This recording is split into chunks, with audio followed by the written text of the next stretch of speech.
For today lunch, ang pagkain ng dalawang bata is inihaw na parang mga inasal style. And partner siya is rice and then kubos. And then kay amo naman is salata. And ayan. Medyo malamig, mahangin dito sa labas.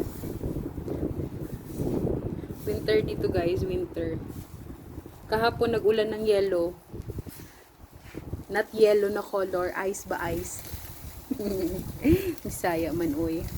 So ayan siya. Mga 1 hour ko siya lutuin. Kakain sila mga 5. So magpo 4 na. So tamang tama. Tingnan nyo naman Ayan. Diba? Kakalagay ko lang to. Siguro wala pa tong 5 minutes. Nakakatuwa siya kasi 8 years ko na yung ginagamit na ihawan. Hindi mo siya iikutin. Kusa siya nag-iikot mag-isa. Ayan lang siya Medyo may pe-press ka lang dyan. Pag gusto mo siyang mag-stop, pipindutin mo siya. Tingnan nyo, magsa-stop yan. Wait lang. Ayan, hindi siya iikot. Pag pinindot mo siya ulit, ayan, iikot siya mag-isa. Nakakatuwa lang. Hindi mo kailangan bantayan. So, yun lang. Bye! Hey guys, ayan, so ang lunch nila today is ayan, chicken barbecue and partneran ko siya ng fries and then syempre may kubos.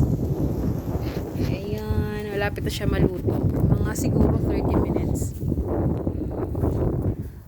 Ready to serve na siya. Ayan siya, zoom natin para makita nyo. Ayan dalawang manok lang niluto ko para tig-isa lang yung dalawang bata.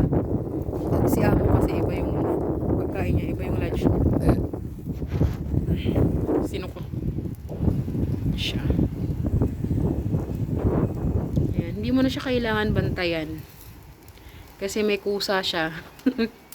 Kusa siyang umiikot. Ayan.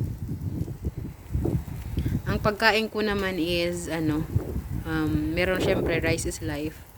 May kanin ako and then meron pa akong ulam na niluto kahapon.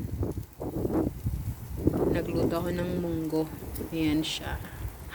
Ang sarap. Picture natin. Wait lang.